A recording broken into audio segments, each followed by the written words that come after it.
So let's look and see what happens when we do our bubble sort. We're going to start off with this set of numbers, 5, 1, 4, 2 and 8. Now we're going to sort them in the lowest to the highest. So the final outcome should be 1, 2, 4, 5 and 8. So we're going to go through 1, 2, 3, 4, 5 passes. Now in the first pass we take the numbers 5, 1, 4, 2 and 8 and we compare the 5 and the 1. So in this case 5 is greater than 1, so we swap them. So we can rewrite this as 1, 5, 4, 2, 8.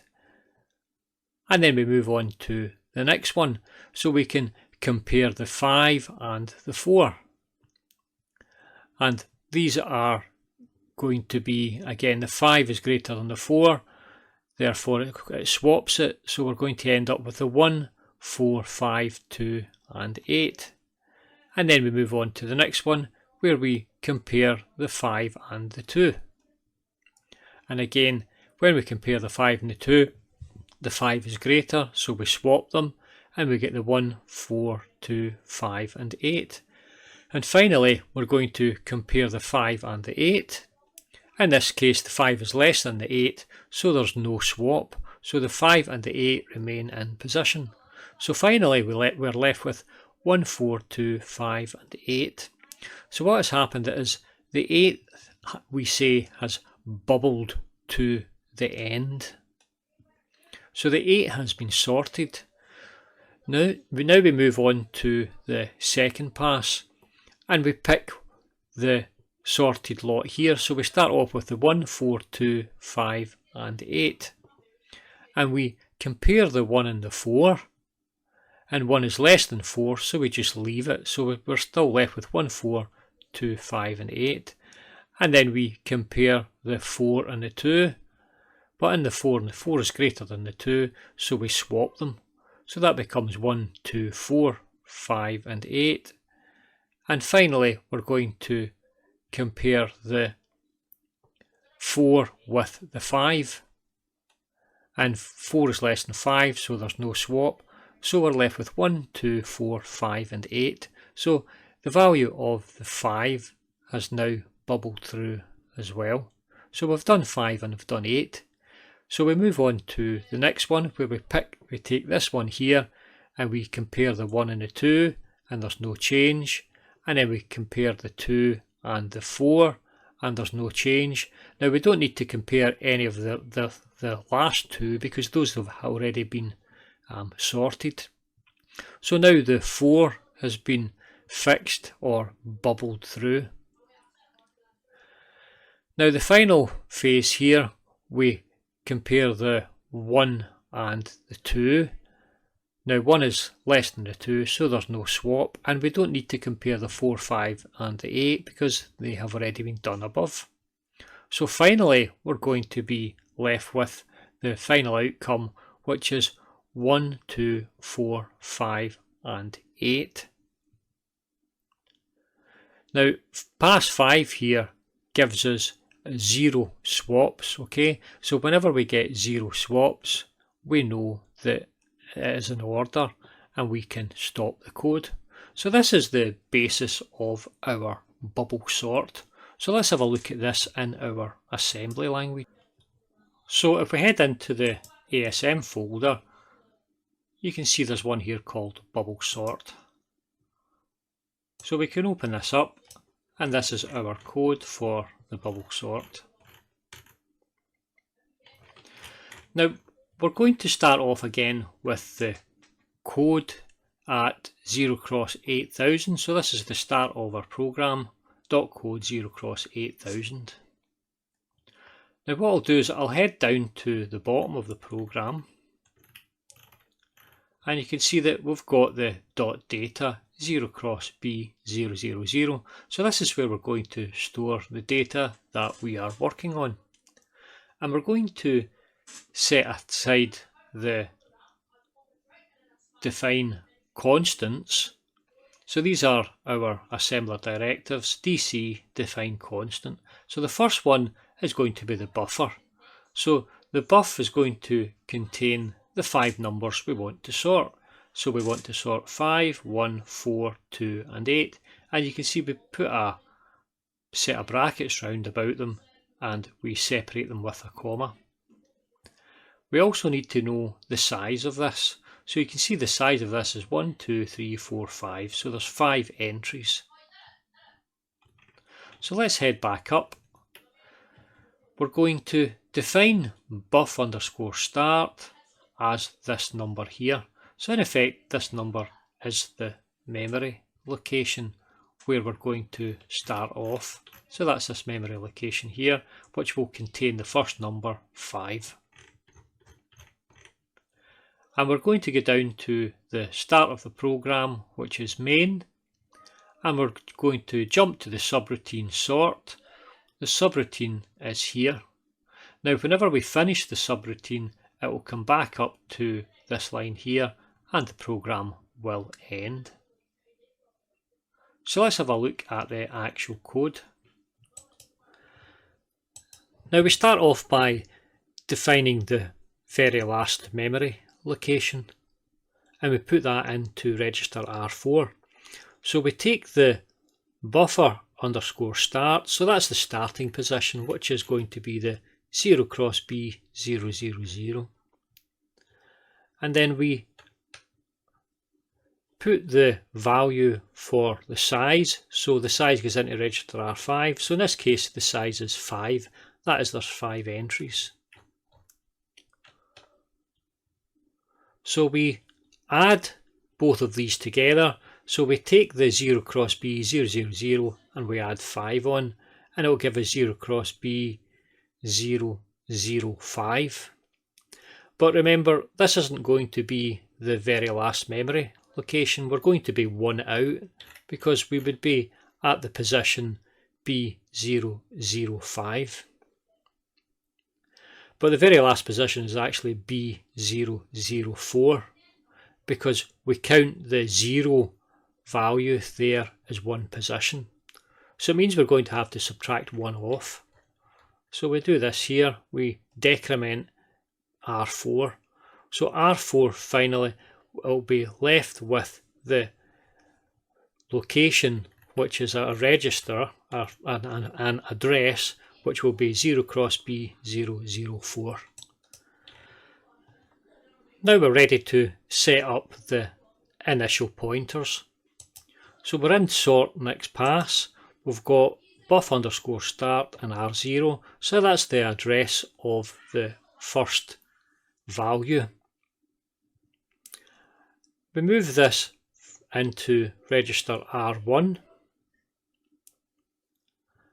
and then we increment register R1. So it means that within register R0 and register R1 are the 2 memory locations that we're interested in. So register R0 has got the first memory location, register R1 has got the next one. We then set up a counter, and this counter is used to count the number of swaps that we have made. So each time we go through and make a swap, we're going to adjust the value for register R5. And we'll see that when we work our way down the rest of the code.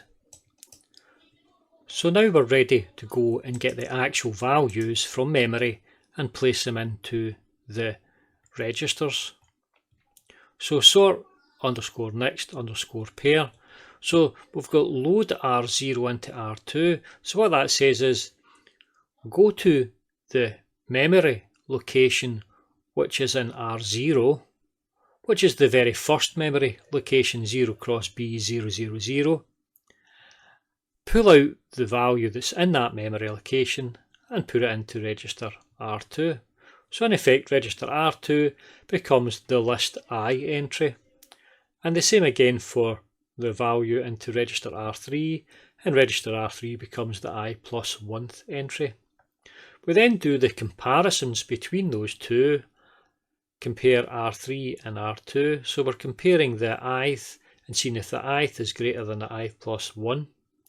Now, if A is greater, so we're saying if R3 is greater than R2, then we don't do any swapping. If it turns out it's less than, then we do swapping. So if there is no swap, we jump down to the no swap section. So the no swap section is down here. Now if there is a swap, then we continue on. Because there's been a swap, what we do is we increment the value in register R5. So this will do the count for the swap. So it says that a swap has occurred. Or a swap is going to occur, I should say. So we do the actual swap here. So this is exchange register. So this is going to swap over register R2 and R3. So this is the swap. And then we're going to store the results back into the memory locations. So we're going to store the contents of register R2 in the memory location, which is pointed to by the contents of register R0. And we do the same for the contents in register R3, and it gets stored in a memory location, which is in register R1. And then we continue down to the sort no swap. So if there wasn't any swap, we wouldn't have bothered going through this swapping process, and we would just head down here. So now we need to advance the pair. So we're going to increment register R0 and increment register R1. And then we're going to do the compare here with register R4 and R1.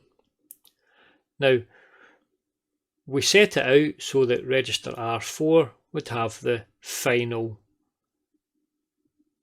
memory location.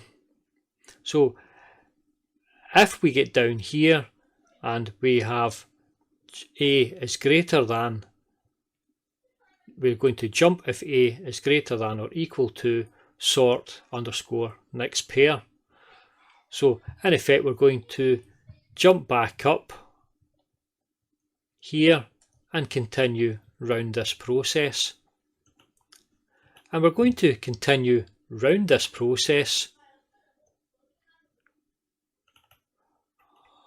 until this value here is not greater than or equal to, in which case it passes on to this next line here. Finally, we're going to check register R5 for the value of 0. If register R5 does have the value of 0, it means that there have been no swaps. So if there's been no swaps, then we know we're at the end of our program. So if there has been a swap, we jump back up to sort underscore next pass. If there hasn't been, then we drop out into this return, and we return back up to the beginning of the code, which is up here, and we return to this line here, which is the end line.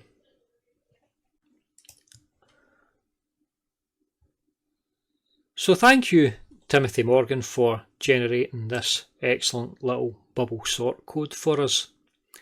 There is one thing that we could do to extend on this, and if we head in and have a look at the actual little bit of algorithm here, so if we look at the algorithm, you can see that this algorithm here, it drops down, so it does pass 1, it'll do 1, 2, 3, 4 comparisons, and then the next pass will do 3 and then 2 and then 1. But I believe the code that we've just looked at is going to do 1, 2, will do 4, 4, 4 and 4. So we could adjust it to run a little bit quicker so that it didn't do the final check. So it wouldn't do the final check here, the final 2 checks, the final 3, and then the final 4. But the bubble sort seems to be a bit of a rite of passage when it comes to computer science and programmers. And I'm sure there's probably lots of more fascinating, interesting ways to sort these numbers. So let's go ahead and we will load it into the machine and we'll see it working.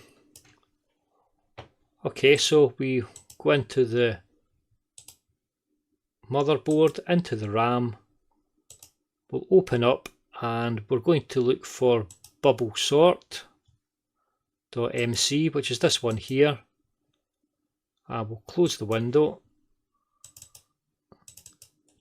and we'll simulate this. Now we'll adjust the speed so it works through quite quickly. And that's us running through the bubble sort. Now if we head into the actual RAM and then we head down here, you can see that the order 1, 4, 2, 5, 8, and there's 5 entries. So these are being sorted. That's 5, and that's 4 and 2, and that is 1. And that should be us just about finished the program here. So we're going to run 1, 2, 4, 5, and 8. And you can see that the program's actually finished now. We'll head back up to the top level, simulate, and we'll finish it. So this has sorted those values into ascending order as we expected it to. So that's all for this video. Thank you for listening. I'll get you on the next video. Goodbye.